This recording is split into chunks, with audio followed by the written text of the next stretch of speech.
안녕하세요.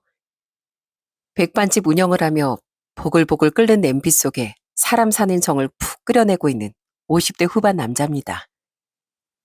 저는 20년이 넘는 세월 동안 한 자리에서 백반집을 운영했습니다. 식당이라는 곳이 그저 줄임 배만 채우는 곳이 아니라 찾아오는 손님마다 각자의 사연을 들고 오는 공간이더라고요.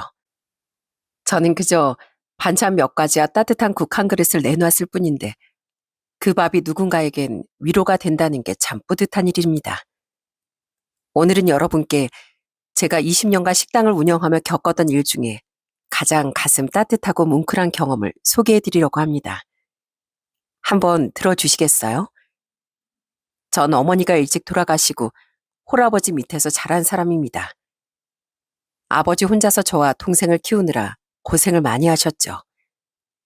아무래도 아버지께 요리 솜씨까지 기대할 수 없었던지라 매번 식탁엔 라면 아니면 시장에서 사온 마른 반찬들 뿐이었어요. 아빠, 우리도 맛있는 걸 좀 먹으면 안 돼요? 맨날 라면 아니면 멸치볶음, 콩자반 지겨워요. 그럼 예비가 할 줄 아는 게 이것뿐인데 어쩌냐. 반찬 투정하면 못 써. 정 그러면 네가 요리 한번 해볼래? 아버진 제가 반찬 투정을 하면 직접 차려 먹게 하겠다며 장난스레 웃으셨습니다. 그 말에 괜히 오기가 생긴 전 진짜 팔을 걷어붙이고 부엌 앞에 섰습니다.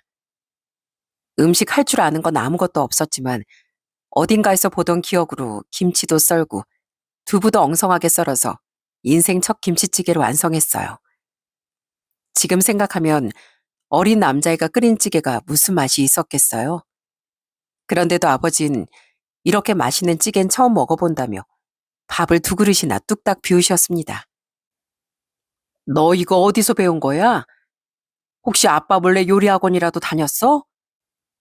앞으로 우리 아들한테 주방을 물려줘야겠구나.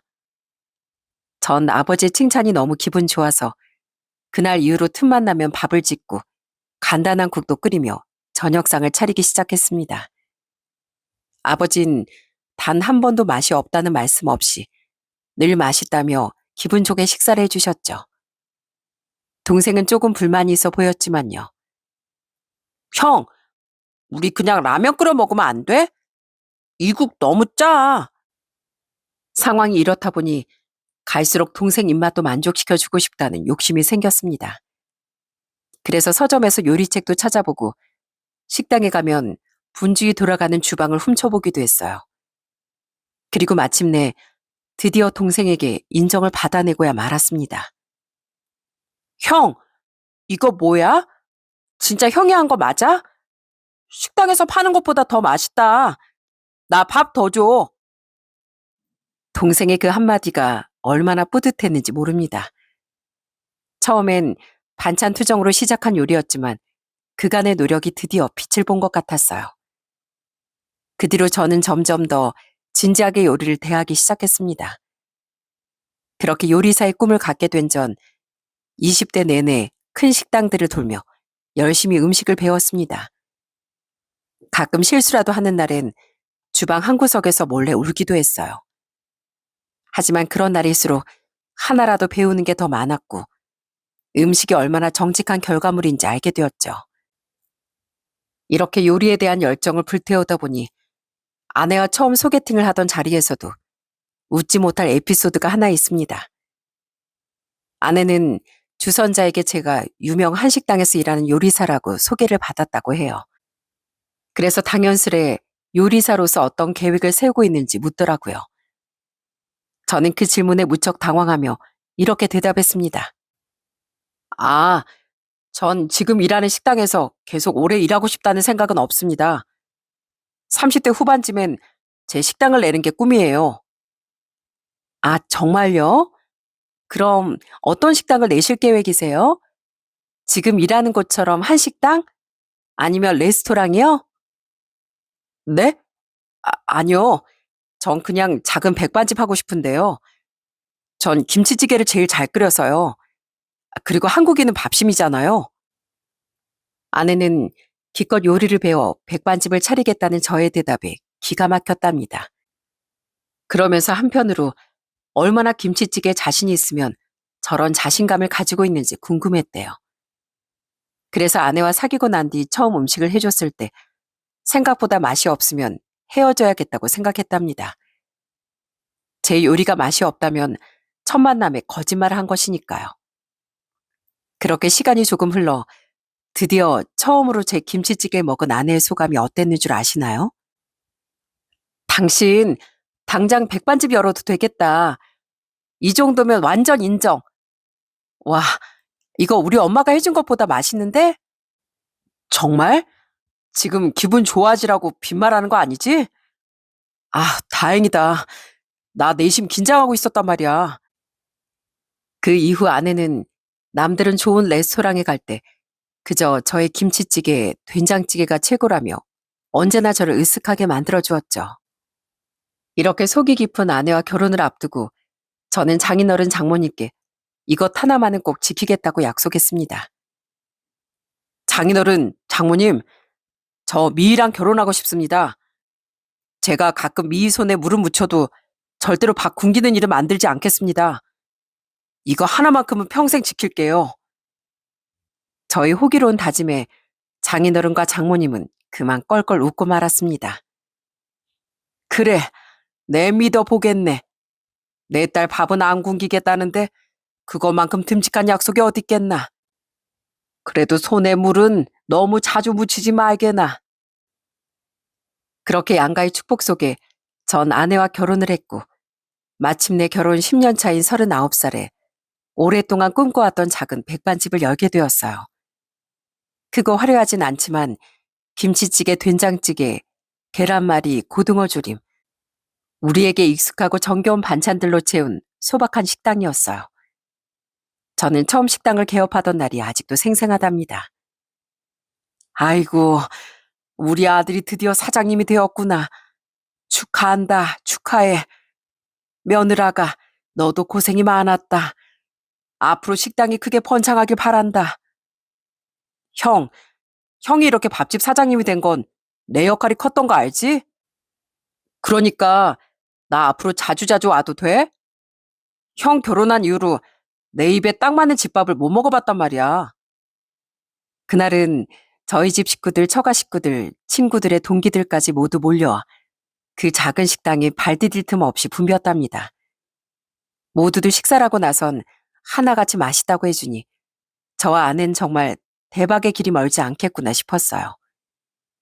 그렇게 전 아내와 백반집을 운영하며 아이도 둘이나 낳고 하루하루 분주한 삶 속에서 제 청춘을 바쳐 일했습니다.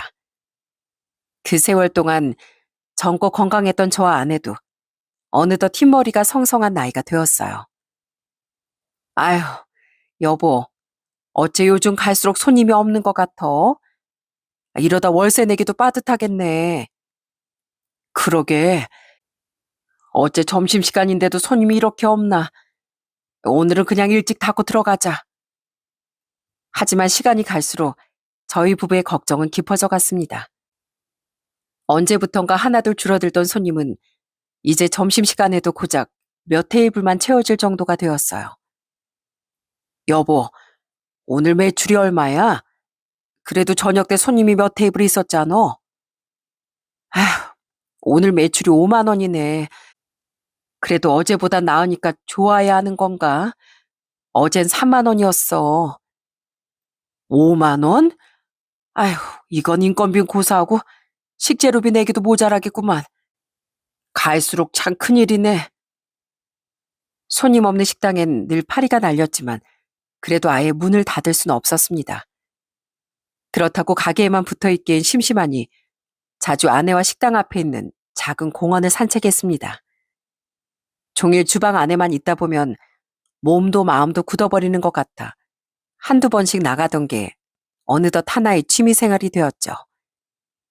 아내와 걷다 보면 그간 쌓아뒀던 고민도 나눌 수 있고 부부 사이의 정도 깊어지는 것 같았어요. 이제 애들도 다 커서 곧 있으면 시집장가 간다고 할 텐데 그럼 돈이 많이 들겠지? 아무래도 그렇겠지. 그때까지도 계속 손님이 없으면 다른 방법을 찾아봐야지. 애들 결혼한다는데 빈손으로 보낼 순 없으니.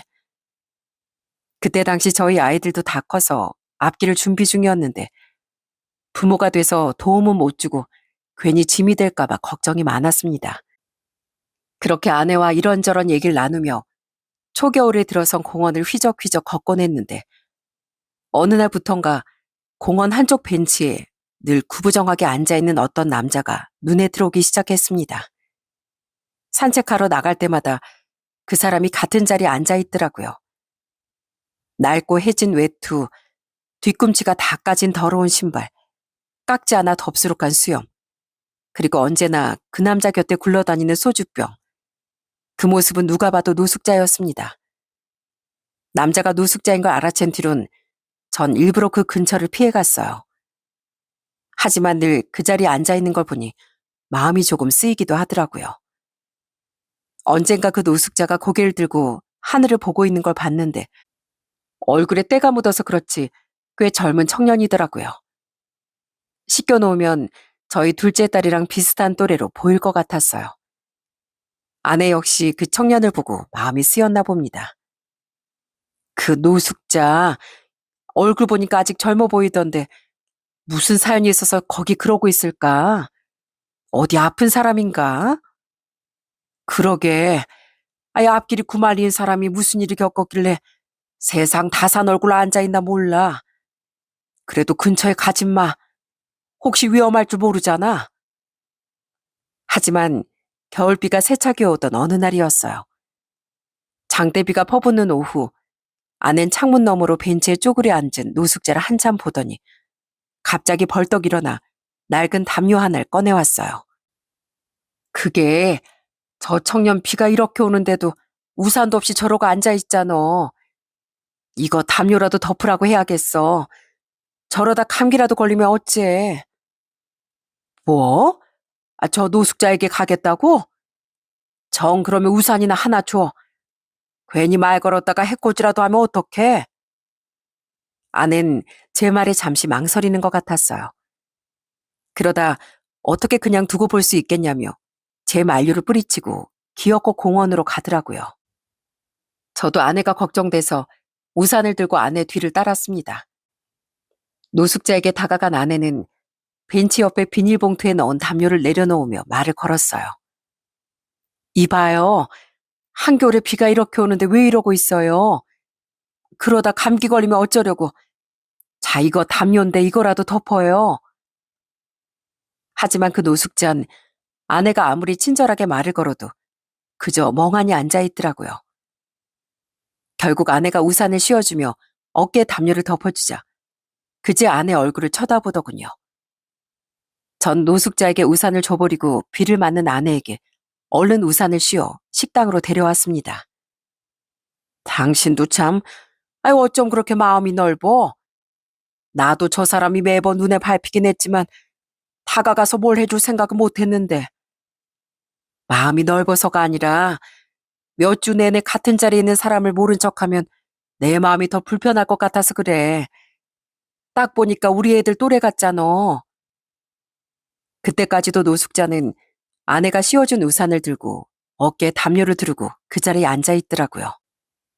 그날 이후 아내는 종종 식당에서 남은 반찬이나 국을 도시락통에 싸서 공원으로 들고 나갔습니다. 저도 계란볶음밥, 된장국, 어묵볶음 같이 식당에서 남은 음식이지만 늘 따뜻하게 데워서 챙겼고요. 처음엔 그 노숙자가 저희가 주는 밥을 먹을까 싶었거든요. 그러다 어느 날 멀리 떨어져 지켜보니 그 노숙자가 천천히 밥을 먹고 있더군요. 여보, 봤어? 저 사람 드디어 밥을 먹네. 아유, 입에 잘 맞는 모양이야. 아주 싹싹 긁어 먹어. 그 노숙자가 도시락통에 잔반 하나 없이 밥을 다 먹는 걸 보니 저도 뿌듯하고 기분이 좋았습니다. 남잔 밥 한 숟가락 남기지 않고 깨끗이 비운 도시락통을 다음날 벤치 아래에 조용히 두고 가더라고요. 마치 고맙다라는 말 대신처럼요. 그러다 어느 날 문득 이런 생각도 들었습니다. 밥도 좋지만 혹시 저 사람이 진짜 필요한 건 따로 있으려나? 차라리 돈을 주는 게 더 낫지 않을까? 그래서 그날은 따뜻한 도시락을 싸면서 도시락 봉투 안에 조심스럽게 10,000원짜리 지폐 한 장을 집어넣었어요. 그렇게 남자에게 도시락을 전해주고 다음날 아침 혹시나 하는 마음으로 공원 벤치를 찾았습니다. 벤치 아래엔 어김없이 깨끗하게 비운 도시락통이 놓여 있었고 그 옆에 손도 대지 않은 10,000원짜리 지폐가 다시 들어있더라고요. 그 뒤로 몇 차례나 도시락 안에 돈을 넣어놨지만 그 남잔 돈은 절대 받지 않았어요. 저흰 별수 없이 도시락이나 열심히 싸서 노숙자에게 전해주었습니다. 어느 날은 아내가 따뜻한 국을 들고 공원에 갔다 오더니 몹시 좋아하면서 말하더군요. 여보, 내가 저번에 저 청년한테 또 빈속에 술만 마시냐고 잔소리 조금 했더니 오늘은 술 냄새도 안 나고 눈도 좀 또렷해 보여. 이제 우리 말도 조금은 들을 건가 봐. 그날 이후부터 저희는 그 남자에게 조금씩 말을 걸기 시작했습니다. 전에는 저희 말에 대꾸도 없더니 시간이 지나자 나름대로 대답도 해주고 고맙다는 인사도 간간히 들을 수 있었어요. 오늘은 다른 반찬으로 가져왔는데 입에 맞을까 모르겠네. 젊은 사람들은 고기 좋아하잖아요. 불고기에서 넣어놨으니까 맛있게 먹어요. 요즘 술 안 먹죠? 어쩐지 인상이 더 좋아 보이네. 감사합니다. 맛있어요. 뭐? 맛있다고요? 어, 내가 오늘은 2다리 쭉 펴고 잘 수 있겠네요. 앞으로 내 자주 해줄 테니까 많이 들어요. 근데 혹시 이름을 알려줄 수 있어요? 내가 맨날 호칭도 없이 말만 한 것 같네. 남잔 제가 이름을 묻자 한참을 망설였습니다. 저도 사실 이름을 들을 기대는 안 하고 있어서 맛있게 먹으라고 하며 돌아서려고 했는데 남자가 정말 작은 목소리로 대답하더군요. 김원태입니다. 그냥 원태라고 부르세요. 말씀 편하게 하셔도 됩니다. 전 마치 돌쟁이 아이에게 처음으로 아빠라는 말을 들었을 때처럼 기뻤습니다. 그동안 매일같이 도시락을 전하면서도 서로 이름도 몰랐는데 오늘 처음으로 노숙자가, 아니 원태가 제게 마음의 문을 살짝 연 것 같았거든요. 원태 씨, 이름 알려줘서 고마워요. 이제 도시락 줄 때 원태 씨 맛있게 먹어요 라고 인사할 수 있겠네. 훨씬 좋다. 그죠? 원태는 제 말에 살짝 웃는 것 같기도 했습니다. 그날 이후 부쩍 더 가까워진 우린 긴 대화 나누지 않더라도 잠깐 서로에 대해 물으며 전보다 정말 많이 친해졌어요. 그렇게 시간이 조금 흘러 겨울의 끝자락이 왔지만 여전히 추운 아침이었습니다. 그날도 도시락을 들고 공원으로 가는데 벤치에 있던 원태가 콜록콜록 심하게 기침을 하더라고요. 원태야, 감기라도 걸린 거야? 어쩐지 요 며칠 날이 춥더라니 약도 안 먹었지? 부쩍 수척해지는 원태 얼굴을 보면서 이대로 두면 정말 큰일 나겠다 싶더라고요. 그래서 괜찮다고 거절하는 원태를 데리고 아내와 함께 병원으로 향했어요. 여러 검사를 받고 나니 결과가 생각보다 더 심각하더군요. 이미 독감이 심하게 들었고 영양실조 증세까지 있다고 했습니다. 그동안 편하게 잠도 못 자고 밥도 불규칙하게 먹고 추위에 노출된 거리 생활이 오래되어서 그런 것 같았어요. 전 그날 밤 아내와 오랫동안 상의한 끝에 원태가 좀 더 안정적인 생활을 할 수 있도록 근처에 고시원을 잡아주기로 결심했습니다. 사실 그때 저희도 장사가 안 돼서 자금난에 시달리던 때였지만 거리를 떠도는 청년을 더 이상 그냥 둘 수 없겠더라고요. 원태야, 우리가 생각해봤는데 너 건강을 생각해서라도 고시원에 들어가는 게 어떻겠니? 고시원비는 우리가 낼 테니 돈 걱정은 하지 말고. 저희 나름 굉장히 큰 결심을 하고 원태에게 말했지만 원태는 저희 말을 듣자마자 필요 없다며 매정하게 자리를 떠나버렸어요. 그때 제가 느낀 감정은 정말 뭐라 말로 표현하기 어려운 복잡한 감정이었습니다. 서운하기도 하고 속상하기도 하고 여러 감정이 한꺼번에 몰려왔어요. 우린 원태에게 도움이 되려고 큰 결심을 한 건데 저 녀석이 사람을 참 서운하게 하는구만. 그동안 사람한테 얼마나 큰 상처를 받았으면 저렇게까지 경계할까. 요즘엔 그래도 우리 마음이 통한다고 생각했는데 아직 멀었나 봐. 원태는 보란 듯이 저희에게 벽을 세우고 아예 공원을 떠나 며칠간 나타나지 않았어요. 전 원태가 어디 가서 쓰러진 건 아닌지, 혹시 나쁜 일이라도 생겼으면 어쩌나 걱정이 앞섰어요. 그렇게 며칠이 지난 어느 날이었습니다. 그날도 역시나 손님은 한 명도 오지 않았어요. 심지어 점심 장사 끝내고도 딱 7,000원어치 김치찌개 하나만 팔렸을 뿐이었어요. 그렇게 오늘도 식당 문을 일찍 닫아야 하나 고민하고 있을 무렵 익숙한 얼굴 하나가 식당 앞을 맴돌더군요. 손님인가 싶어서 다가가 보니 며칠째 보이지 않던 원태가 서 있었어요.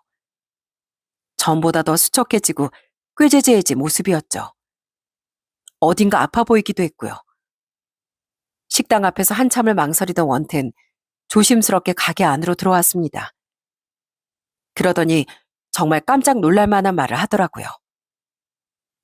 안녕하세요, 사장님. 혹시 죄송한데 저 3만 원만 빌려주실 수 있을까요? 돈을 빌려달라는 말에 저는 깜짝 놀랐습니다.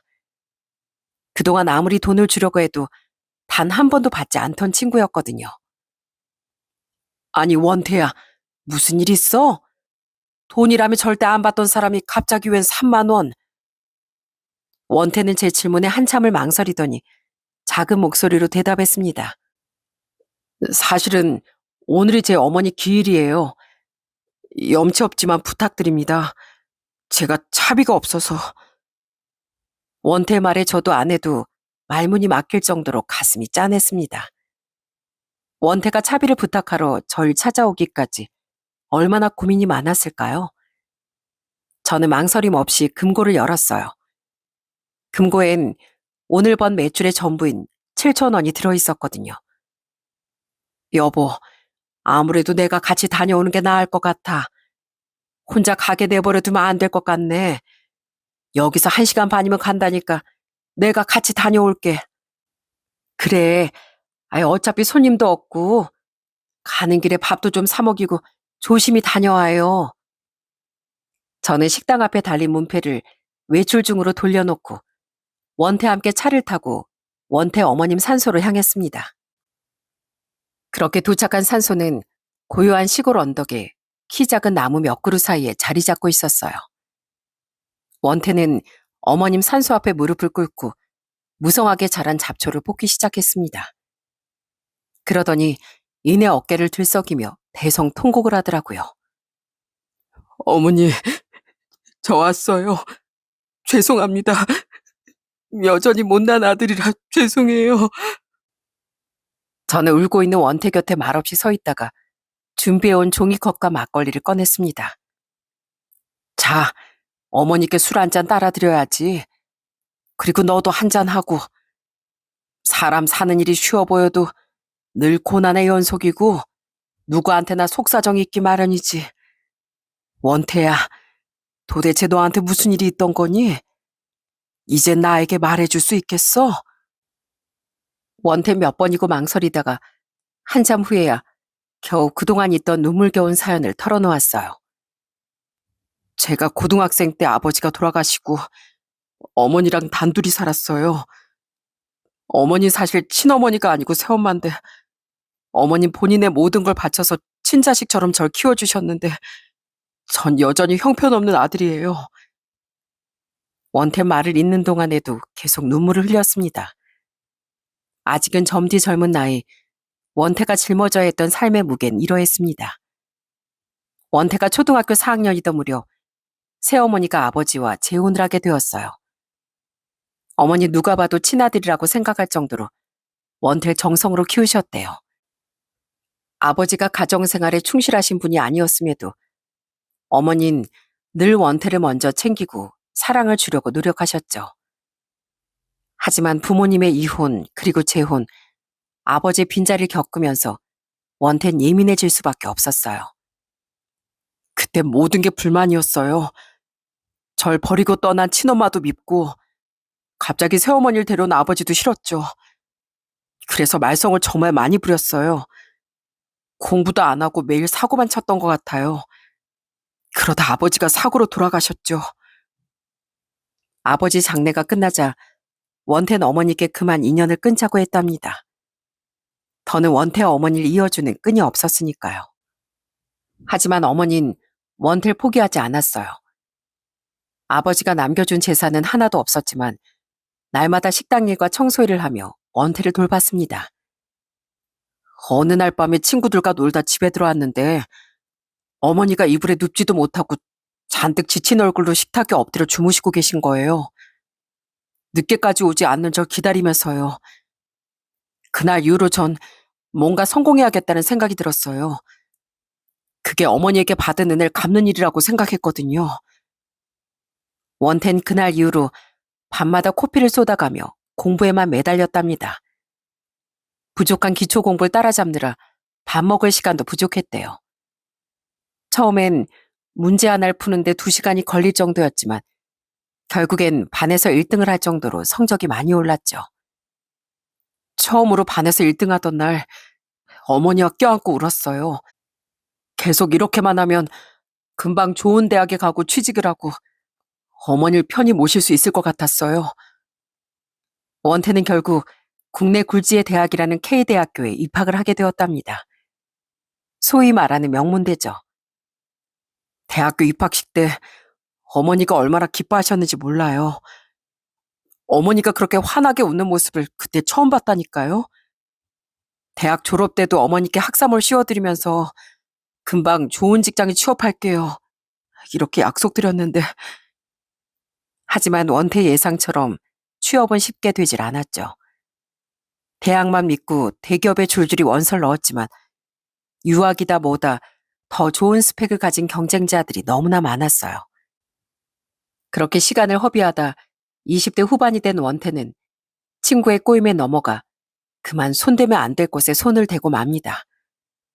바로 인터넷 도박에 온 정신을 뺏기고 만 거죠. 도박으로 조금 가지고 있던 용돈을 다 날리니 자꾸만 어머니께 손을 벌리게 되었고요. 처음엔 어머니 10만 원요, 20만 원만요 하던 게 갈수록 돈이 부족해지니까 어머니 100만 원만요, 500만 원만요 까지 하게 됐어요. 그리고 불행히도 그게 더 큰 불행의 시작이었어요. 어느 순간부터 거짓말에 익숙해졌고 잃은 돈을 찾고 싶어서 계속 도박만 했어요. 원태는 말을 하면서도 괴로운 듯 손에 얼굴을 파묻었습니다. 원태 어머니는 거짓말인 걸 다 알면서도 계속 돈을 해주셨대요. 그러다 원태는 신용대출과 사채까지 쓰기 시작했고 빚은 정말 감당할 수 없을 만큼 불어났죠. 결국에 어머니가 집을 담보 잡아 4천만 원을 갚아주셨답니다. 마침내 어머니의 전 재산마저 거덜내고 만 거죠. 그때까지도 원태는 정신을 차리지 않았습니다. 도박에 빠진 사람들은 아마 알 거예요. 거짓말도 계속하다 보면 자기 자신도 속이게 돼요. 이번만 하면서 주변에 손을 벌리고 말 바꾸고 저 스스로도 저를 믿을 수 없는 지경이 되죠. 그렇게 어머니의 모든 걸 무너뜨리며 허송세월하던 원태는 어느 날 전화 한 통을 받게 됩니다. 그건 바로 어머니가 쓰러지셨다는 전화였어요. 어머니는 암 진단을 받으셨고 치료에 막대한 돈이 필요했지만 이미 가지고 있던 보험도 다 해약해서 돈을 쓴 상태라 어머니를 보호할 어떤 것도 남아있지 않았어요. 어머니는 건강보험에만 의존해 최소한의 치료만 받을 수 있었죠. 하지만 말기암 환자였던 어머니에겐 더 많은 것이 필요했습니다. 어머니, 제가 금방 치료비 마련해 올게요. 제발 조금만 더 기다려주세요. 저에게 마지막으로 기회를 주세요. 원태야, 너무 애쓰지 마라. 난 괜찮으니까. 그래도 나 없이 너 혼자 두고 가는 건 걱정이 되는구나. 원태야, 난 이제 너에게 줄 수 있는 게 없어. 그러니 도박은 그만두고 다시 성실하고 착한 우리 아들로 돌아와 줄 순 없겠니? 난 치료도 다 필요 없다. 그냥 착하고 총명한 우리 아들의 눈빛이 보고 싶어. 어머님 가시는 그 순간까지 오직 아들만 생각하고 걱정하셨어요. 보험이라도 남아있었으면 다른 치료를 받을 수 있었겠지만 원태는 결국 어머니의 건강과 목숨까지 뺏어간 것이었죠. 하지만 어머니가 아쉬워한 건 그 보험금을 원태에게 전해주지 못하고 가야 하는 현실, 그거 하나뿐이었대요. 어머니가 그때 뭐라고 하신 줄 아세요? 보험금이라도 받았으면 제 빚을 조금이라도 더 갚았을 텐데 그러지 못해 미안하다고 하셨어요. 어떻게 친아들도 아닌 녀석에게 그런 큰 사랑을 주실 수 있었을까요? 전 어머니 앞에 영원한 죄인이에요. 그렇게 치료도 몇 번 받아보지 못하고 어머닌 고통 속에서 씨름하다가 세상을 떠나고 말았어요. 원태는 아버지 산소 옆에 어머니를 모시고 매일 눈물로 하루하루를 보냈대요. 어머니를 자기 손으로 해친 것 같아 도저히 그 충격에서 헤어나오질 못했답니다. 그러다 인생을 비관하고 안 좋은 시도도 몇 번이나 했는데 그때마다 번번이 이상하리만큼 살아남았다고 했어요. 한강 다리 위에서도 지하철 선로 앞에서도 마지막이다 생각하고 눈을 질끈 감았는데 그때마다 꼭 누가 나타났어요. 경찰이든 지나가는 사람이든 어떻게든 저를 잡더라고요. 마치 누군가 저를 살리라고 보낸 것처럼요. 원태야, 그건 하늘에서 어머님이 널 지켜보고 계셨기 때문이야. 너도 알지?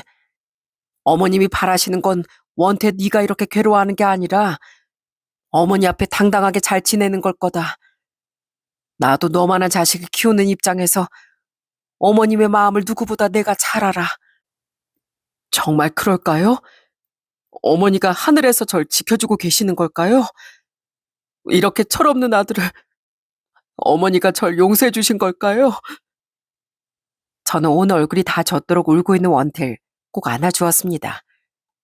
그러면서 분명히 어머님, 아버님이 원태널 지켜주고 계실 거라고 몇 번이나 말해주었죠. 네가 살아생전에 어머님을 힘들게 했을 수도 있어. 하지만 언제까지 죄책감 속에서만 살 수는 없지 않니? 너의 죄책감이 어머님을 다시 살릴 수는 없어. 그저 너의 삶만 망가뜨릴 뿐이야. 어머니한테 빚을 졌다면 이제라도 그 빚을 제대로 갚아야지. 안 그러냐? 원태는 어머님의 산소를 쓰다듬으며 계속 오열했습니다. 저는 그런 원태를 토닥였어요. 사람이란 말이다. 한 번은 실수할 수 있어. 두 번도 무너질 수 있다. 하지만 제일 중요한 건 몇 번을 무너지고 쓰러지더라도 다시 일어나야 한다는 거야. 네가 열심히 성실하게 하루하루를 살아나가는 게 그게 어머니께 드릴 수 있는 가장 큰 선물이다. 말을 하다 보니 어느새 제 눈가도 젖어 있었어요. 오래전에 돌아가셔서 이젠 생각도 잘 나지 않은 제 어머니가 너무나 그리웠어요. 어느새 거동이 불편할 만큼 연로해지신 아버지도 생각났고요. 전 원태에게 마지막으로 한마디를 더 건넸습니다. 이제 마음 단단히 잡고 다시 살아보자. 넌 아직 너무나 젊지 않니? 이 아저씨가 옆에서 도와주마. 그러니 날 믿고 한 번만 더 힘을 내보자. 하늘에 계신 너희 아버지 어머니 생각해서라도 다시 시작해보는 거야. 원태는 제 눈을 한참 동안 바라보더니 이내 고개를 끄덕였습니다.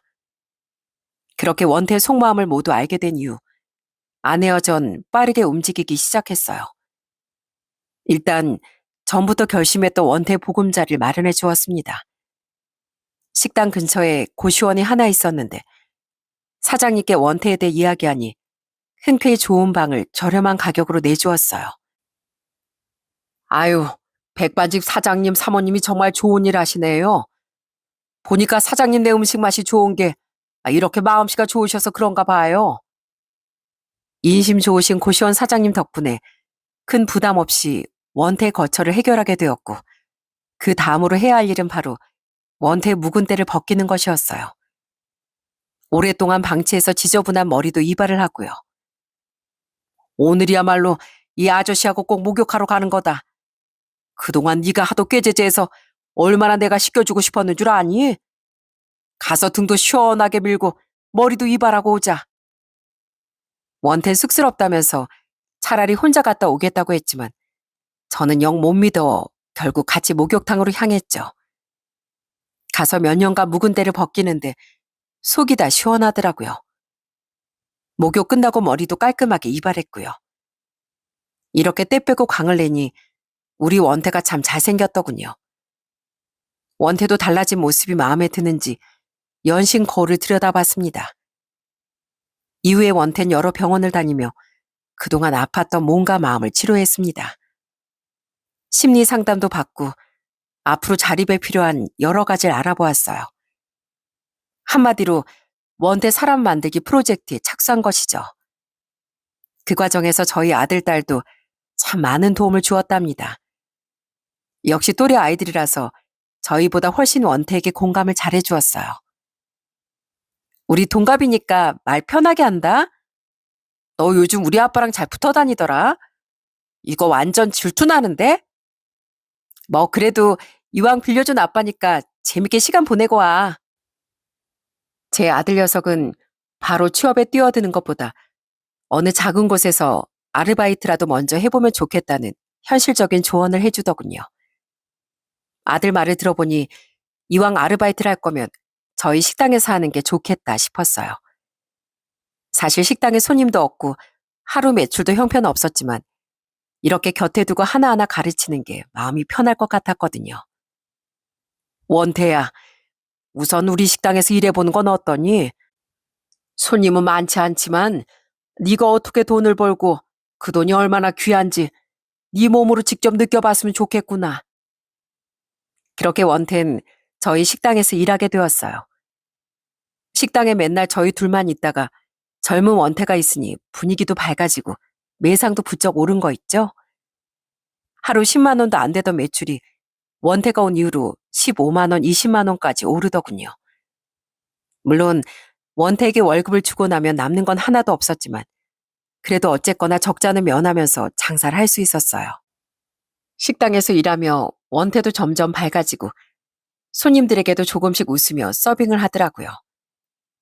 어머나, 이 총각이 웃으면서 말도 안 해. 전에 한마디도 안 하고 서 있었잖아요. 그렇게 웃으니까 인물이 훤하니 좋네. 손님들도 그런 원태를 좋아했고요. 아낸 주방에서 그 모습을 몰래 보다가 제게 속삭였습니다. 여보, 우리가 진짜 사람 하나 살린 것 같지 않어? 물론 우리를 믿고 따라와준 원태가 대견하지만 우리도 좋은 일 한 거 맞지? 저와 아내는 사람 사이의 정이 뭔지 원태를 통해 매일 느끼고 있었습니다. 그렇게 원태와 함께하는 식당 생활에 익숙해질 무렵 원태가 조심스럽게 선물을 건네더군요. 그건 바로 탐스럽게 핀 꽃다발이었어요. 저 얼마 뒤에 사모님 생신이라고 들었어요. 제가 비싼 건 사지 못했지만 꽃다발이라도 드리고 싶어요. 이제 봄이잖아요. 가게 안에도 봄이 가득했으면 좋겠어요. 이거 놔주는 거 맞아? 세상에나, 원태야, 정말 고맙다. 내가 이 사람한테도 꽃을 못 받아봤는데 우리 원태가 꽃다발을 다 선물해주네. 정말 고마워. 우리한테 네가 봄이야. 원태 덕분에 전 잔소리 꽤나 들었지만 원태는 아내에게 점수 꽤나 딴 것 같죠? 원태는 식당 일을 하면서도 알아서 취업 준비도 하고 필요한 공부도 해나갔습니다. 그래도 명문대를 나온 수재여서 그런지 토익 점수 같은 것도 금방 따내고 막히는 것 없이 착착 준비해 나가는 모습을 보니까 제가 괜히 어깨가 으쓱할 정도였어요. 그 이후 여러 회사의 원서도 넣기 시작했다더니 얼마 지나지 않아 서류 시험에 합격했다는 소식을 전했습니다. 저는 원태의 면접 시험 전날 함께 백화점으로 향했어요. 그래도 면접을 보려면 양복 한 벌은 있어야 하잖아요. 이야, 원태야, 너 얼굴만 잘생긴 줄 알았더니 옷발도 엄청 잘 받는구나.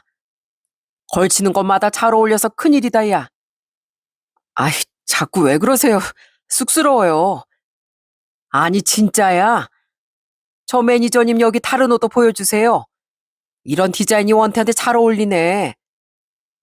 제가 원태 옆에서 하도 호들갑을 떠니 옷가게 매니저가 우리 둘을 부자지간으로 본 모양이었어요. 아버님이 안목이 좋으시네요. 그리고 아드님이 옷발이 너무 좋으신데요. 이렇게만 입으셔도 너무 멋지세요. 어떠세요, 아드님? 저는 그 말을 들으면 왠지 모르겠지만 코끝이 찡해질 정도로 가슴이 벅차올랐답니다. 원태도 저와 같은 마음이었는지 눈가가 빨갛더라고요. 저는 애써 괜찮은 척하며 어서 계산해달라고 카드를 내밀었어요. 처음 만났을 때 공원 벤치에 앉아 추위에 떨던 모습과 지금의 깨끗한 모습이 자꾸 겹쳐 보였어요. 다 떨어진 점퍼에 허름한 운동화를 신고 고개를 숙였던 청년이 이젠 좋은 양복에 구두까지 신고 서 있는 모습을 보고 있자니 사람이 이렇게까지 달라질 수 있는 거구나 싶더라고요. 전 애써 분위기를 돌리려고 장난을 쳤어요. 야, 원태야. 이거 양복감 보려면 우리 식당에서 찌개를 몇 그릇 팔아야 하는 줄 알아? 그러니까 너 면접 진짜 잘 봐야 된다. 알겠지? 정말 감사해요. 이 은혜 절대 잊지 않고 꼭 갚겠습니다. 사장님, 사모님이 저에게 주신 기회 제가 꼭 보답할 거예요. 녀석도 참 농담으로 한 말이다. 농담. 그리고 네가 졌다는 그 빚은 이미 네가 다 갚고 있어. 네가 웃는 모습을 보여주는 것만으로도 우린 다 돌려받았어. 원태는 제 진심을 알아주었는지 제 손을 꼭 잡아주었어요. 그 이후 새 양복을 입고 면접에 임한 원태는 최종 심사 때 뚝 떨어지고 말았습니다. 그 뒤로도 몇 차례나 탈락의 고비를 마셨지만 사람 사는 인생이 어찌 마음 먹은 대로만 되겠습니까? 원태는 크게 실망하지 않고 계속 다음 면접들을 준비해 나갔고 저희도 계속 옆에서 응원을 해주었어요.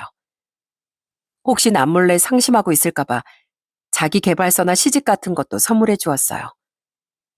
원태가 10번째 면접에서 떨어지던 날 저흰 원태가 너무 크게 실망했을까봐 긴장하고 있었죠.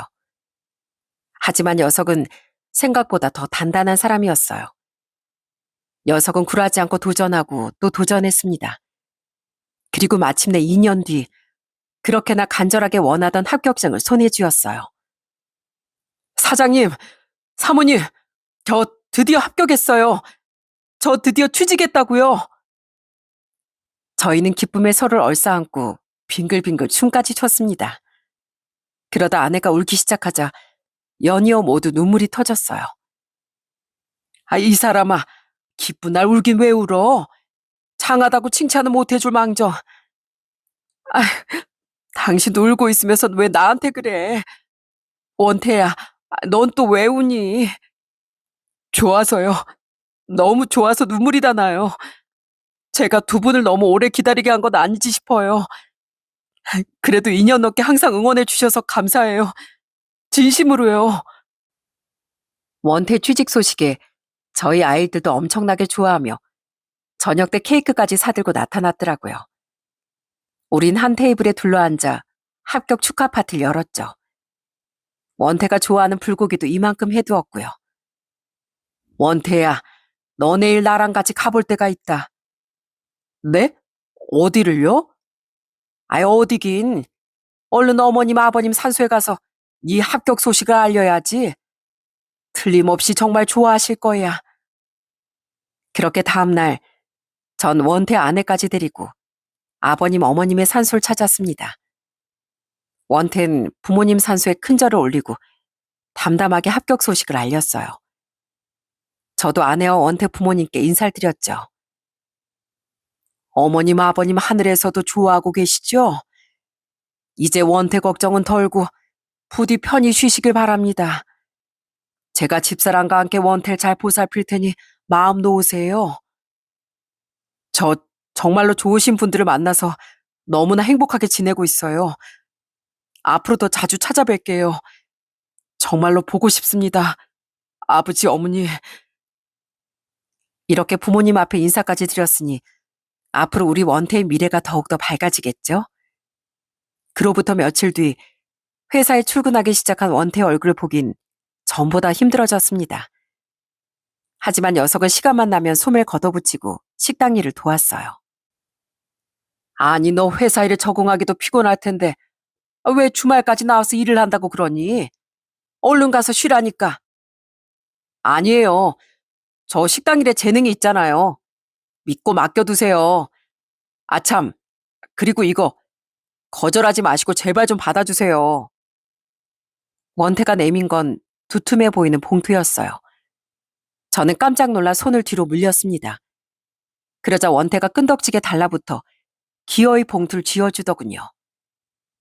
이거 그냥 드리는 거 아니고 축의금으로 드리는 거예요. 이제 얼마 뒤에 새해 결혼이잖아요. 저도 뭐라도 선물하고 싶어요. 그러니까 제발 받아주세요. 네? 원태는 제 딸아이 결혼 축의금으로 무려 300만 원을 건넸습니다. 그건 신입사원의 한 달치 월급보다 많은 돈이었어요. 너무 큰 돈이라 끝까지 거절하려고 했는데 제가 안 받으니까 저희 딸에게 연락해서 축의금을 줬더라고요. 아빠, 나도 받을 생각 없었는데 원태가 하도 간절하게 받아달라고 하니까 무시할 수가 있어야지. 원태야, 걱정하지 마. 이거 다 내가 엄마 아빠한테 쓸 거니까. 고맙다, 친구야. 딸아인 그러면서 제게 놀라운 제안 하나를 하더군요. 엄마 아빠만 괜찮으면 지금 내 방 원태에게 주는 건 어때요? 나 결혼하면 아무도 안 쓰는 방이잖아요.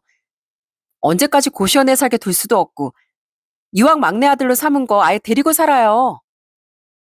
딸의 말을 듣고 생각해보니 이제 애들도 다 독립을 했고 적적해질 집에 원태가 함께 살아준다면 참 좋을 것 같았습니다. 전 원태가 부담을 느낄까봐 아주 조심스럽게 운을 띄웠어요. 혹시 너만 괜찮다면 네가 우리 집에 들어와 사는 건 어떻겠니? 딸애까지 시집간 마당에 집이 조용해서 아주 심심하구나. 사람 사는 집은 밤 냄새도 나고 웃음소리도 좀 나야지 않겠어? 전 일부러 농담 섞어 말했지만 속으로 거절할까봐 마음을 졸이고 있었습니다. 그런데 원태는 잠시 말을 잇지 못하더니 갑자기 눈가를 붉히며 말했어요. 사장님, 전 제가 이런 제안 받을 자격이 없다고 생각해요. 그동안 받은 은혜도 너무 큰데 이젠 가족처럼 살아도 된다는 말씀까지 정말 감사합니다. 사실 저 늘 가족의 품이 그리웠거든요. 원태야, 가족의 자격이라는 게 어디 있니? 마음이 통하면 그게 가족이지. 그리고 우리 마음속에 넌 이미 오래전부터 한 가족이었어. 이렇게 한 가족이 된 우린 지금도 한 지붕 밑에서 하하호호 웃으며 즐겁게 살고 있답니다. 오죽하면 저희 애들이 본인들이 주워온 자식이고 원태가 친자식 아니냐고 장난을 칠 정도예요. 원태 생활비를 보태겠다며 지금까지 매달 30만 원씩 저희에게 돈을 보내고 있습니다.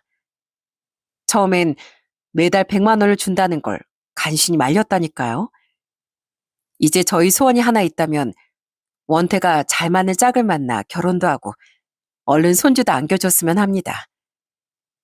아무리 생각해도 사람 인연이라는 게 참 묘한 것 같네요. 폐업을 고민하던 저희 식당은 원태를 만나면서부터 하나둘 다시 살아나기 시작했고 지금도 영업을 이어가고 있습니다. 물론 여전히 매출은 적지만 돈보다 더 소중한 걸 느끼며 사는 요즘이랍니다. 이제 매출이 얼마고 수익이 얼마인지보다 누군가와 밥을 함께 나누고 마음을 나누는 일이 얼마나 소중한지 느끼며 살고 있어요. 우리 구독자님의 일상은 어떠신가요? 혹시 끼니 때마다 한숨으로 소중한 식사 시간을 채우시나요? 그렇다면 여러분은 절대 혼자가 아님을 기억해 주시기 바랍니다. 들어주신 여러분들 모두 감사합니다.